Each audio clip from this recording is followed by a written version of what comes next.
Hello everyone, what's up? It's me again, YoungMonster3, and if you watched my previous video, you know it's time for the top 5 of the month for the month of June.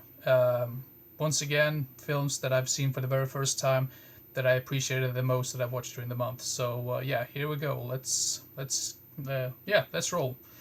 So at number 5 we have Bicycle Thieves, which is obviously like a classic. I think most people have already seen this film, so I don't really feel the need to talk too much about it. But I expected this to be more of a feel-good type of film, but it is really sad and really depressing, and I didn't expect that from like when I started watching the film because I think I've been told by some other I think it was like a YouTuber or some. I think I read about it someplace else, so it could be something like that. But I mean, I've heard some really good things about it, as in it's a feel-good film. But no, it's not like that at all.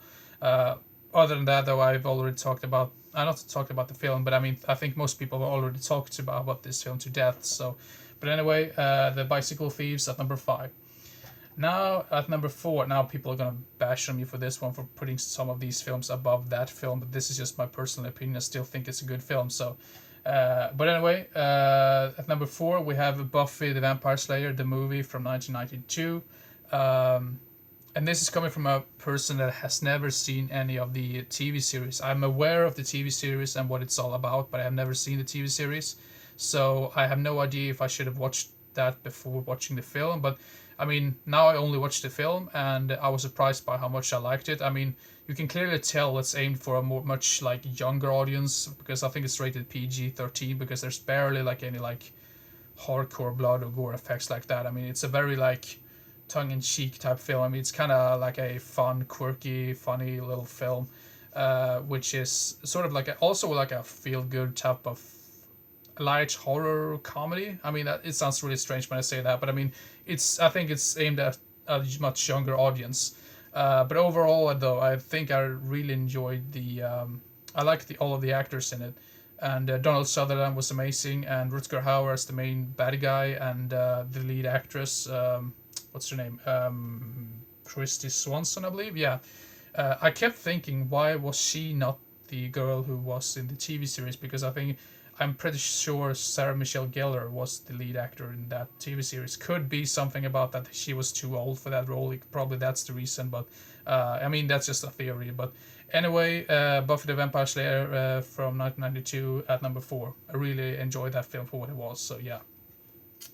Now the third one, number 3, is a film that really like shocked me I mean in a good way. I mean it's not like it's shocking or anything, but I mean I didn't expect to like this film as much as I did, because this is like a David A. Pryor production. It's not directed by him, but I think it's written and produced by him, or at least his company, and it has his brother in it as well, Ted Pryor. So, Born Killer from 1989. Like I said, not directed by David A. Pryor, but he's definitely involved in the production. So in this film, it's quite interesting because usually you get to see Ted Pryor as the lead hero character, and this film he plays like a really demented, crazy lunatic. Uh, and on paper that sounds really strange because I mean Ted Pryor, you don't really used to see him in that type of role, but I think he did such an amazing job, and he's just so over the top, and he's really great in this film for what it is. It's very simple type of storyline. It's basically about Ted Pryor and his sidekicks in, I think he's there in some sort of like not slavery, but they're in prison and they're like working for the prison wardens out in the middle of nowhere, with like pickaxes and stuff like that. And eventually they escape, and they encounter this group of people who used to have a regular like paintball game, and of course the paintball game turns deadly because then all of these people have to face off against one of these two criminals that escapes from this camp or whatnot. Um, Sounds very cliche, sounds very stupid. I mean, it is, but I really enjoyed it for what it was, and it sort of has like a deeper message to it as well, or at least that's what I felt, because it was much more heartfelt in a way than I expected it to be, and the ending, as ridiculous as it is still really entertaining to watch. That's all I want to say about that. So yeah, anyway, Born Killer. This is another one film that I need to. I really wish this could be released on Blu-ray or DVD, because I think this was only released on VHS, and I watched this one on streaming. Um, When I come to think of it, I really wish like some company could just like release like a DVD prior box set or something. That would be awesome. But anyway, Born Killer from 1989 at number 3. Now I've been mumbling about that film for way too long. But anyway, at number 2 we have a film which I've been aware of for such a long time, but I've never seen it. Then I finally saw it, surprisingly, just one day after the passing of Treat Williams. Sorry, I mean, not sorry, but rest in peace, that's what I wanted to say. I just keep mumbling on here. But anyway, the film is called Deep Rising from 1998. This is directed by Steven Sommers, who is probably most famous for directing the first 2 Mummy films. You can kind of tell because it has a similar type of like, not storyline, but it has a similar type of structure to it. And it has some similar actors because one of the actors, I think, played Benny in the first Mummy film. So yeah, maybe some connection right there. So, but anyway, Deep Rising is basically about these type of people who are on a cruise ship, and they all of a sudden, I mean, they're bickering with each other, and there's like bad guys involved, and then you also have this weird creature that just attacks them. From the get go, you don't really know what the creature is because you don't really see it too well.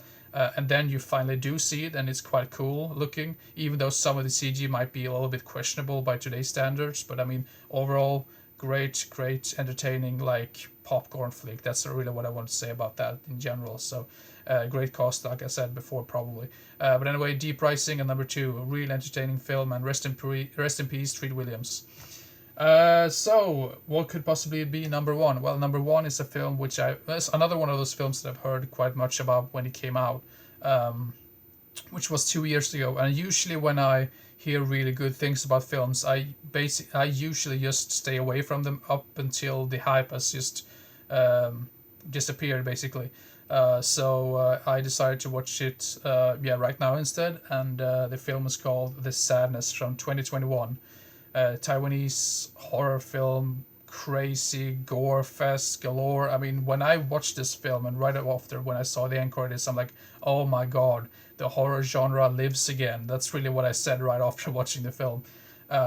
Sure, it's not perfect, but it's once again, like with most of these films that I've mentioned now, they are like really entertaining popcorn flicks, and I can definitely see myself rewatching most of these like numerous of times, but without getting bored. So that's really a great thing. So, but anyway, The Sadness, it's quite creepy as well. The Sadness, because it deals a lot with like infections and stuff, and considering that this was, I think, delayed because of the COVID-19 pandemic, that is even more freaky when you come think about what the film is actually about.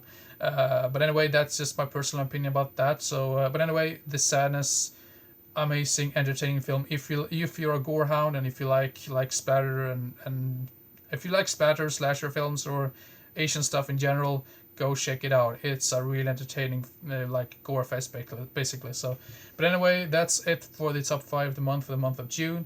I'm not too sure what new video I'm gonna make, but maybe like an update video. I haven't really made one of those in maybe like a month or so.